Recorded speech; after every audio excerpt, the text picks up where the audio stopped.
শুক্রবার মহান 21শে ফেব্রুয়ারি বাংলা ভাষা মর্যাদা রক্ষার দিবস তথা আন্তর্জাতিক মাতৃভাষা দিবস।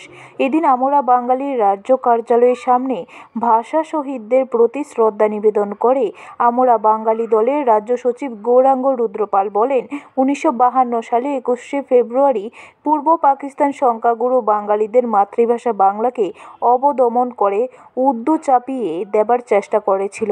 এর বিরুদ্ধে সংগ্রাম করতে গিয়ে সালাম, বরকত, জব্বার, রফিক সহ 11 জন প্রাণ বিসর্জন দিয়েছিল।